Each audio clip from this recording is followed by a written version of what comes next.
Quer investir num fundo que rendeu 200% do CDI nos últimos 12 meses? Clique no link da descrição. Expectativa de fazer com que toda criança brasileira possa escrever a sua própria história. Vê o nome deles para mim, por favor. As habilidades socioemocionais da criança são muito desenvolvidas com esse projeto. Você dá muito mais valor àquilo que você mesmo produz. A criança ilustra e escreve a própria história. E vira um projeto da família.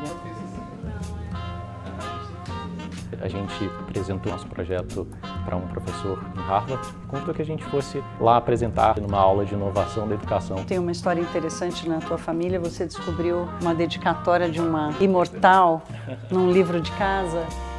Podemos começar. Fica quietinho, hein? Prepara.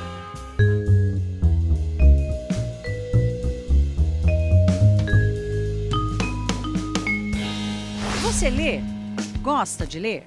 Costuma comprar livros? Ou pelo menos ir a bibliotecas? Não precisa ser como essa biblioteca aqui, a Biblioteca Nacional do Rio de Janeiro, lá de 1800 e Dom João VI, não. O fato é, o brasileiro lê muito pouco. Isso num país em que 10 entre 10 pessoas concordam que a educação é prioridade. Você lê? Leio. Que livros? Harry Potter eu já li, Percy Jackson, eu leio livros da escola também, Bicicleta que tinha bigodes, vários tipos de livros. Aqui na Biblioteca Nacional, o acervo chega a 10 milhões de itens, entre livros, jornais, documentos. Imagine quantos brasileiros não escreveram muita coisa que está aqui. Será que o brasileiro é um escritor nato? Porque, olha, precisa ter talento, precisa ter uma boa ideia, paciência para sentar, escrever, achar uma editora e, quem sabe, entrar para a história. Se você fosse escrever um livro, você contaria que história? A minha, eu gosto de falar sobre a minha vida. Eu jogo futebol, faço vários esportes, eu gosto de falar sobre isso. Eu leio os mesmos livros que eles, os do colégio. Só que eu tenho um pouco de preguiça de ler, mas eu leio, porque é muita palavra. Mas e se você escrevesse um livro? Sim. Você ia gostar que muitas pessoas lessem? Sim. Que história você ia contar? Da minha vida também. Você viveu até os seus 12 anos? Uma vez que eu quase botei fogo na minha casa. Tem final feliz? Tem. O E-Pessoal está no Rio de Janeiro para conhecer um projeto que quer muito mais do que estimular a leitura. Fazendo sabe o quê? Criando escritores. Agora, não tem aquele ditado que é de pequeno que se aprende? Esses escritores são crianças. Robson, que prazer estar aqui com você. Que projeto encantador, a Estante Mágica. Eu estou começando a entrevista, vocês já viram que eu estou super acompanhada de livrinho, de personagem, do youtuber, da Princesa Aventureira. Tem muita história boa para a gente contar. Fala um pouco de você. Bom, meu nome é Robson, tenho 32 anos, sou um dos fundadores da Estante Mágica. E tanto a minha história quanto a do Pedro, meu sócio, as histórias se misturam um pouco com a história da própria Estante Mágica. Pedro nasceu em Friburgo, tinha dificuldade no começo para falar em casa e os pais começaram a dar muitos livros, né, para ele, para ver se ajudava, né, com a leitura. E naquele momento que para ele começou a ser um pouco chato, ele começou a ver algumas vantagens, porque em sala de aula ele ia muito melhor do que os outros alunos, porque, enfim, ele lia muito. Então, a leitura fez muita diferença na vida dele.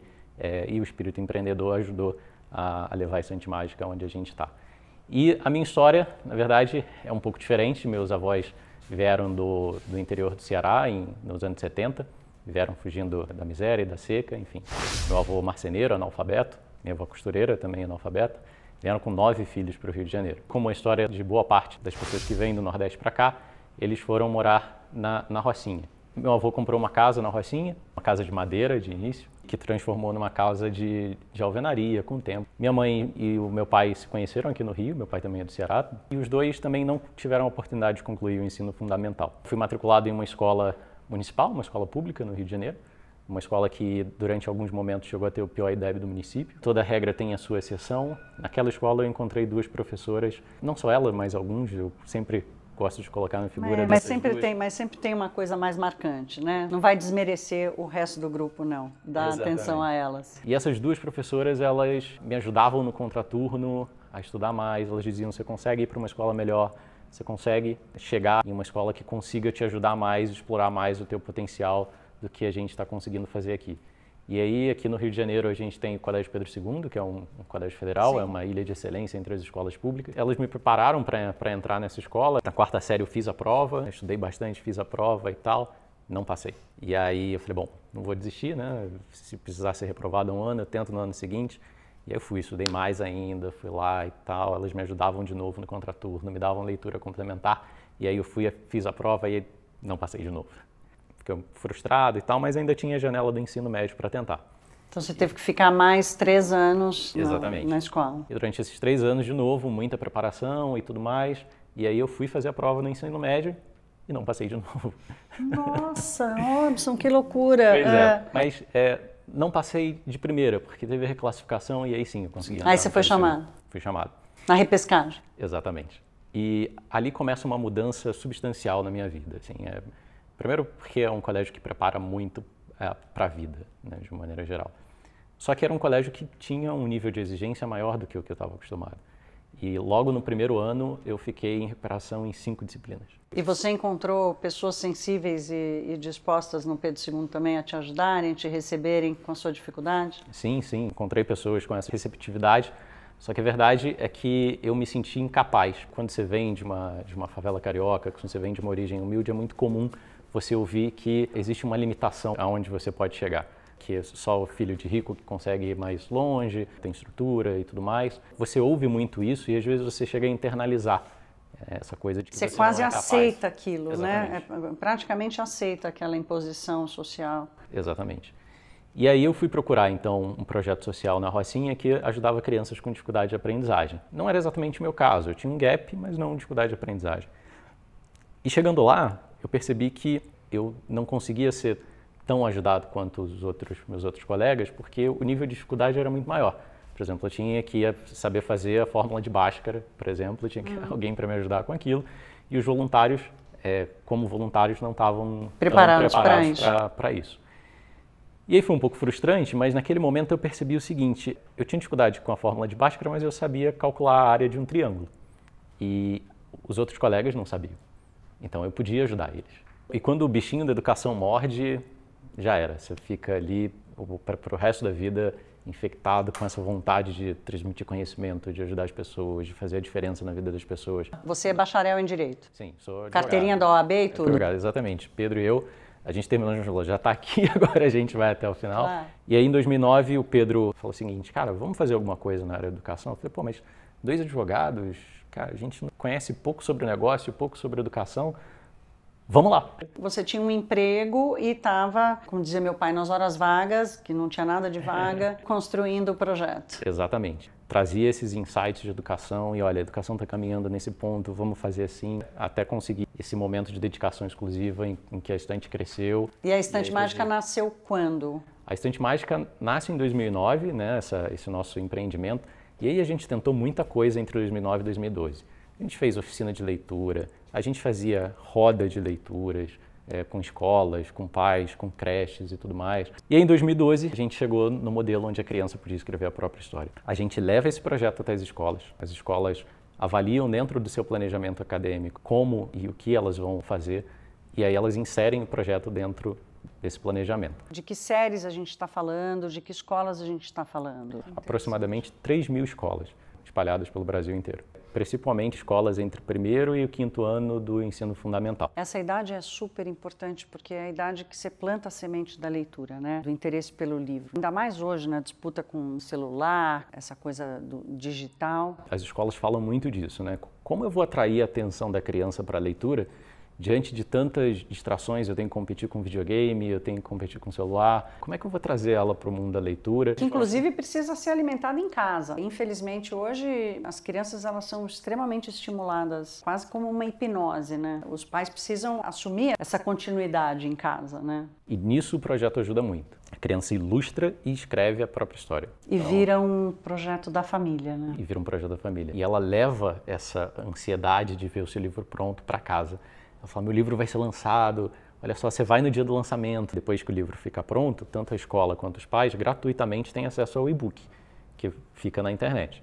E o pai, no momento que acessa o e-book, ele tem a oportunidade de escrever a biografia do próprio autor, a biografia da criança, e aí que vai na última página do livro. E esse é um momento onde você conecta escola, pais e criança. Então você tem ali essa triangulação que é tão importante para a educação. O que faz muita diferença é o protagonismo e a autonomia. Você dá muito mais valor àquilo que você mesmo produz. Tem, por exemplo, algumas teorias educacionais que falam sobre nutrição. A importância da criança preparar a própria comida para valorizar a comida. A mesma coisa quando a gente está falando de leitura escrita. A importância da criança ter a sua própria produção para valorizar ainda mais os livros. O que a gente ouve muito das escolas é que a frequência das bibliotecas aumenta significativamente depois da aplicação do projeto. Eu tenho outras escolas que dizem, olha, a participação dos pais no processo educacional da criança aumentou. O interesse da criança pelas aulas de língua portuguesa e produção textual aumentou significativamente. E aí, o mais interessante, as habilidades socioemocionais da criança, elas são muito desenvolvidas com esse projeto.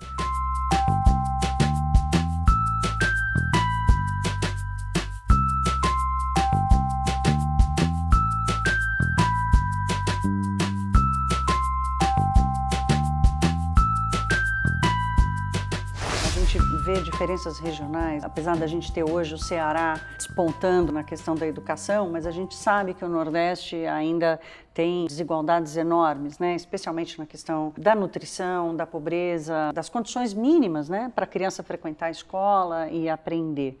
Como é que é a percepção sobre esse engajamento, essa melhora, tanto do ponto de vista da leitura, do aprendizado cognitivo, quanto as habilidades sociais? A gente viu que existe uma correlação direta entre boas notas no IDEB e o engajamento no nosso projeto, né, em fazer o livro.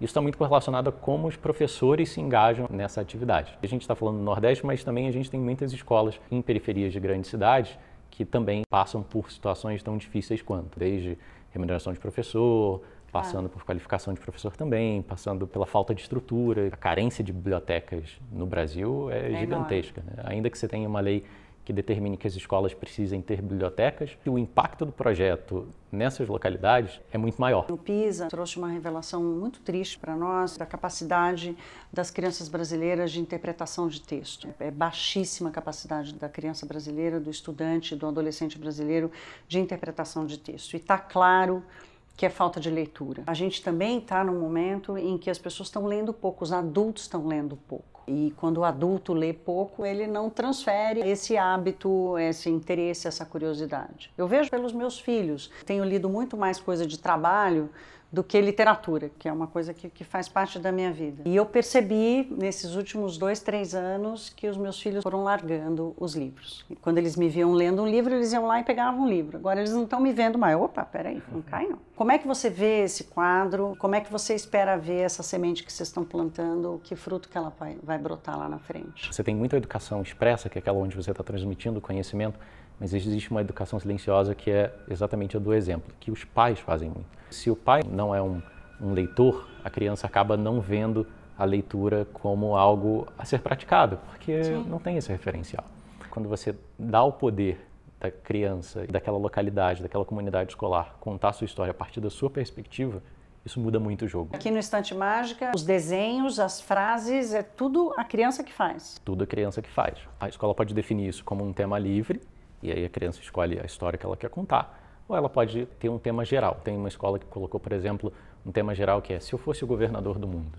E aí uma das crianças escreveu na sua história assim, eu ia determinar que houvesse uma chuva de doce todos os dias.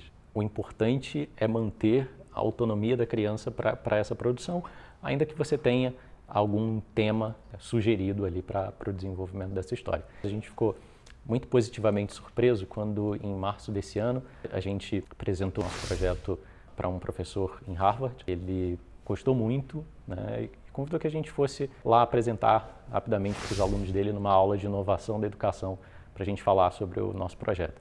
E aí a gente falou para uma turma, mais ou menos aí de uns 30, 40 alunos, de várias regiões do mundo, da África, da Ásia, dos Estados Unidos, do Canadá, e todos eles ficaram absolutamente surpresos e felizes com o que a gente estava fazendo e o quanto isso efetivamente faz a diferença na vida das crianças e pode fazer na vida de crianças em várias regiões do mundo, porque afinal a gente está falando de história, história é algo universal. E teus pais com isso tudo, te vendo lá em Harvard? Ficaram absolutamente orgulhosos, meus avós também, e ainda que eles não consigam entender, às vezes, um pouco do alcance, né? Quando eu digo, olha, eu fui a Harvard falar sobre um projeto que a gente desenvolveu, eles conseguem perceber o quanto a história está sendo preservada e o quanto a gente está conseguindo levar essa história adiante de que é possível sim ir além. Já foi uma grande conquista. A gente descobriu que tem uma história interessante na tua família. Você descobriu uma dedicatória de uma curiosidade imortal num livro de casa. Antes de dar spoiler. Antes de dar spoiler. Meu avô, marceneiro, tinha clientes no Rio de Janeiro, especialmente na zona sul do Rio de Janeiro. Clientes que pediam para ele fazer dos mais diversos trabalhos, desde colocar uma prateleira, reformar uma mesa, uma cadeira, refazer uma estante. De todos esses clientes, meu avô tinha uma cliente que era uma amiga especial, que era a Dona Raquel. A Dona Raquel era um personagem na casa dos meus avós, eu morava muito perto da casa do meu avô, e ele sempre falava, não, hoje eu fui na Dona Raquel, a gente ficou conversando, porque ela é do Ceará também. E um dia ele chegou tarde em casa e falou, putz, fiquei conversando com a Dona Raquel lá até tarde, trocando ideia com ela queria fazer isso, queria fazer aquilo e tudo mais. Enfim. A Raquel era uma amiga da família, às vezes eu chegava lá, meu avô estava no telefone conversando com ela. Em um determinado momento, eu fui na casa do meu avô, isso em 2003, eu estava já em época de vestibular, e ele estava muito triste, né? Meu avô, nordestino e tal, nunca gosta de demonstrar fragilidade, eu fiquei até acanhado de perguntar para ele o que tinha acontecido. Aí eu entrei, e minha avó estava na cozinha, e perguntei, vó, o que aconteceu? Meu avô está triste na sala e tal, nunca vi ele assim. Ela falou assim, não, é porque a Dona Raquel morreu hoje. Aí eu falei, puxa, que chato, né? Tudo bem. Aí eu fui para casa, minha casa era perto, fui almoçar em casa e tô lá eu almoçando e de repente aparece na televisão, eu lembro até hoje, era no jornal Hoje, apareceu assim, o anúncio era o seguinte, morreu hoje no Rio de Janeiro a primeira mulher na Academia Brasileira de Letras, a escritora Raquel de Queiroz. Para mim, naquele momento, eu nem fiz nenhum clique, porque eu falava assim, não, meu avô é um analfabeto que veio do Ceará e tudo mais, e ele nunca falou nada sobre a dona Raquel ser a Raquel de Queiroz e tudo mais, então, enfim, isso foi um pensamento muito rápido na minha cabeça. E aí eu voltei para casa do meu avô, e ele estava se arrumando, e aí ele falou assim, tô indo lá pro velório. Eu falei, minha avó falou que a Dona Raquel morreu. E aí ele disse assim, pois é, e tá até passando na televisão. E aí nessa hora eu falei assim, vô, o senhor era amigo da Raquel de Queiroz? E aí ele falou assim, pois é, eu não sabia que ela era famosa assim, né, de aparecer na televisão e tudo mais. E aí eu expliquei para ele quem era a Raquel de Queiroz, né, que ela tinha sido uma primeira mulher da Academia Brasileira de Letras, que tinha obras incríveis e que eu estudava na escola, né, me preparando para o vestibular especialmente.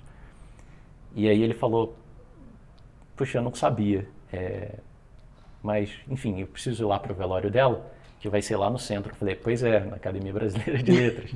Passaram-se 2 semanas, meu avô me chamou no quarto e ele falou o seguinte, Robson, eu tenho um presente aqui para você, na verdade, é porque para mim não faz muito sentido ficar comigo, não vai ter muita serventia, e eu queria que ficasse com você, porque você falou que a Dona Raquel é importante, que você estuda ela na escola, e eu queria te dar esse livro. Que é o Dora Doralina. E aí ele me deu esse livro, me deu na minha mão, sentou na cama no quarto dele.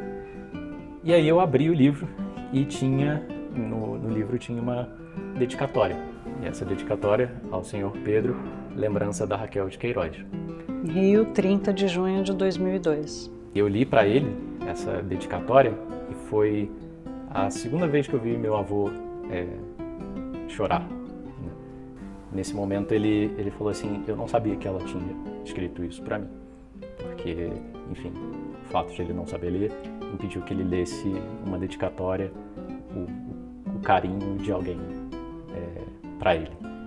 E hoje aqui na Estante Mágica a gente usa muito essa história como inspiração para dizer que a gente não quer que nenhuma pessoa possa ficar tolhida de ler uma dedicatória para ela, escrita para ela, mas principalmente que a gente possa fazer com que todo mundo tenha o direito de escrever a sua própria dedicatória. E é isso que a gente tenta fazer todos os dias, e é isso que a gente tenta, especialmente nas tardes de autógrafo, fazer com que as crianças escrevam as suas dedicatórias e possam presentear seus pais, transmitir esse carinho de uma maneira perpétua por meio de um livro e por meio do que a gente tem de mais importante, que são as nossas histórias. Esse Brasil não pode dar errado, né? Hein? A gente tem muita coisa boa acontecendo aqui. Que história fantástica, Robson. Tua história, a história da Estante Mágica. Claro que a história do livro, ela acaba ficando mágica, né? Por tantas questões. Meu avô paterno também era analfabeto. Morreu quando eu nasci, eu nem conheci. E o meu pai virou professor de história. Ouvi histórias parecidas com a sua, porque lá nos anos 30, 40, um senhor analfabeto conseguiu fazer todos os filhos estudarem. É uma história parecida com a sua. Que linda essa história do... Fiquei emocionada. Hã? Dona Raquel. Dona Raquel, a Dona Raquel.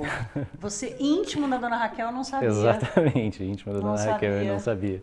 Pois é. E você imagina as conversas, a sabedoria das conversas que eles trocavam. Sim, meu avô conta umas histórias incríveis, assim, enfim, de quando uma vez que ela veio para o Rio de navio, enfim, são histórias riquíssimas. Claro. E ele sempre tem uma nova para contar, né, que ele busca na memória. Nesse espaço aqui que a gente tem hoje da Estante Mágica, onde trabalham 105 pessoas, a gente tem uma gestão muito horizontal, então a gente pediu para que os colaboradores pudessem sugerir nomes para os espaços e para as salas de reunião. Esse espaço que a gente está aqui perto é o Jack Bigodão, que é um dos títulos mais emblemáticos que a gente tem aqui na estante, escrito para uma criança. E uma das salas é a sala do vovô Pedro Leôncio, que foi uma sugestão do time.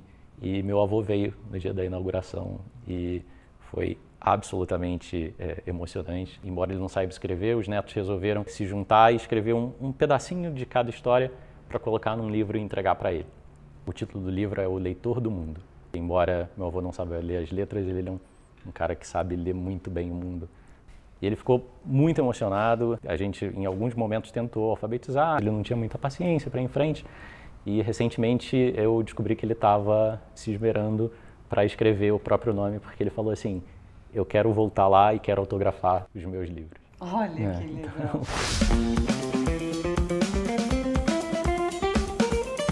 A gente vem alcançando um crescimento muito significativo. Até 2017, a gente tinha espalhado pelo Brasil 240 mil pequenos autores. 240 mil autores? Isso. E esse ano, a expectativa é que a gente alcance 300 mil autores. Quantos livros impressos? Porque no e-book todos estão lá, né? Isso, uma média de 2 livros vendidos por criança. Então já são aí pelo menos 500 mil livros impressos, espalhados pelo Brasil. Isso é suficiente para manter vocês e para deixar vocês crescerem, porque é com a impressão dos livros que vocês se mantêm, né? Exatamente. Dos livros vendidos para as tardes de autógrafo, os livros que são vendidos para presentear a família, é que a gente consegue manter essa estrutura e, principalmente, a gente reinveste todo o lucro obtido para o crescimento da própria empresa para gerar mais impacto. E quais são os planos para o futuro? Vocês querem voar para onde? A gente tem um plano um pouco audacioso, que é em 2030 atingir 1 bilhão de crianças no mundo inteiro. Esse é o nosso sonho grande. É audacioso, é ousado, mas é super realizável. A gente já está hoje fazendo alguns testes na Colômbia, na Argentina e no México. O que são esses bonequinhos aqui, que eu estou com esse aqui no colo, e tem a Princesa Aventureira e o youtuber? Cada livrinho desse você tem um personagem, pode ser o personagem principal da história. A partir do momento em que o pai ele compra 32 livros, ele tem o direito de escolher um dos personagens do livro para virar uma pelúcia, né? Um bonequinho pro filho. É personalizado. Esses desenhos são as crianças que fazem. E esse youtuber era o personagem do livro. Isso. Hoje, se você perguntar para boa parte das crianças que elas querem ser quando crescer, muitas vão falar, eu quero ser youtuber. Quem sabe elas querem virar escritoras, né? A gente tem a expectativa de fazer com que toda criança brasileira possa escrever a sua própria história. E aí a gente quer tentar atingir esse número aí entre 2021, 2022. A gente está no processo de planejamento estratégico justamente para definir hoje quando a gente quer chegar. A gente quer chegar, né, em todas as crianças do Brasil, sejam elas de escola pública ou privada, que elas tenham o direito de escrever suas próprias histórias e eternizar em um livro. Como é que é a parceria com governos municipais, estaduais, até com o governo federal, com o Ministério da Educação? Ainda é muito burocrático, a gente tem uma série de exigências que precisam ser cumpridas e a gente conta muito hoje com a parceria de agentes privados, sejam pessoas físicas ou jurídicas. Em Niterói, um exemplo clássico, tem um senhor que é aposentado que quis patrocinar uma escola. E ele patrocinou os livros daquela escola pública. E a gente também tem os padrinhos, né, os padrinhos mágicos que podem ajudar. A gente tem aqui no Rio de Janeiro, por exemplo, a Parceiros da Educação, que é uma ONG que ela capta investimentos para investir em projetos para escolas públicas no Rio de Janeiro. E aí tem uma curiosidade interessante, porque o Parceiros da Educação adotou uma escola que é a Lúcia Miguel Pereira, uma escola em São Conrado, que atende alunos da Rocinha. E eu tive a felicidade de, no ano passado, estar no dia do lançamento. Sua família continua lá? Meus avós continuam lá. Todo mundo sabe que para a gente ter crescimento sustentado, produtividade, né, todos os temas econômicos, parece que ficou mais claro finalmente que a economia nunca poderia ter se desligado da educação. Ao mesmo tempo que é uma boa notícia a educação ter alcançado um status para um debate mais aprofundado, estamos vivendo também muita radicalização, que envolve inclusive formação da família, educação para gênero, diversidade cultural, diversidade social. Como é que você está vendo esse momento e o que vocês percebem no trabalho de vocês que pode, de alguma forma, afetar esse desenvolvimento? Quando a gente permite que essas crianças possam contar as suas próprias histórias, a gente está estimulando que elas sejam agentes ativos do debate. Quando a gente fala de polarização, a gente está falando muito só de você falar sem ouvir e sem querer saber o que o outro tem a dizer. E o que a gente está vendo é que muitas das escolas promovem uma experiência de compartilhamento desses livros, justamente para tentar evitar com que a polarização permaneça e que a gente tenha mais escuta e que a gente tenha mais tolerância. Elas promovem entre os próprios alunos a troca, onde um aluno lê o livro do outro. Lendo o livro do outro, ele entra na história do outro. No mínimo, desenvolve a empatia, né? De saber como o outro pensa e enxerga o mundo. Muito possivelmente, eu vou conseguir medir o sucesso dessas crianças que estão escrevendo seus próprios livros daqui a 10 anos, né? Daqui a 15 anos, quando essas crianças estiverem no mundo do trabalho. E não só o mundo do trabalho, porque sucesso não é só o trabalho, né? Mas sim, é a sua realização. a sua realização pessoal. A gente só consegue medir isso com o tempo. E a educação muitas vezes é negligenciada porque ela não tem um resultado rápido. Exatamente. Ela não tem um resultado eleitoreiro, o resultado que cabe dentro daqueles 4 anos. É um resultado que vai além. A gente sabe que tem uma série de habilidades que essas crianças precisam desenvolver que ainda não são trabalhadas nos currículos.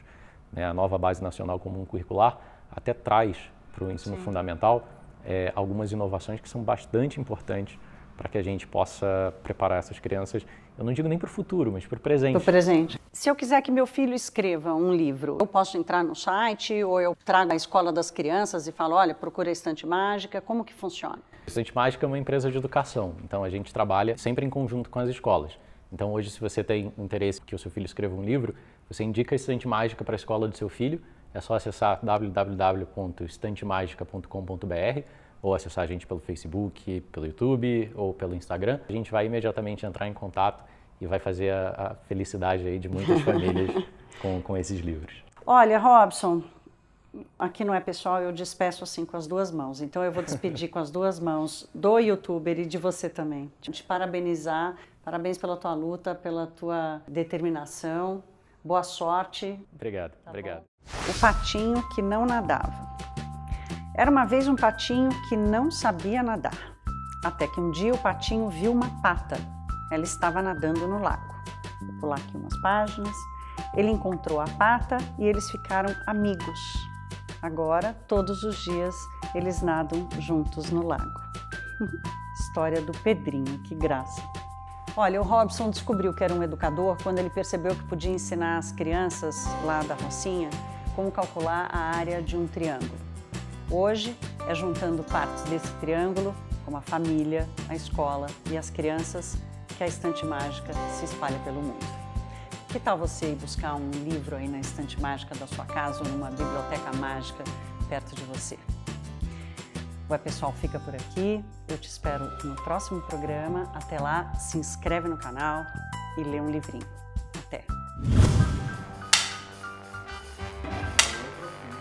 Manda um beijo para quem? Ai, pro seu Pedro! Seu Pedro, um beijo meu e da Aninha Aventureira.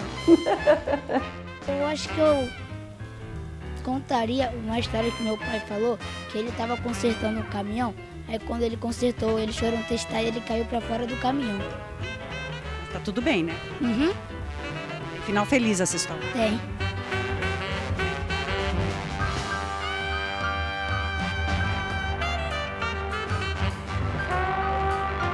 Como é que eu falei? O meu amiguinho, preciso dar um nominho pra ele. Pega aí, não pode deixar no chão, pelo amor de Deus. Eu não tô gravando, ela jogou pra mim. Você gravou isso? Ainda bem que você gravou também eu falando que era pra pegar o lixo no chão, né? Pelo amor de Deus. Né?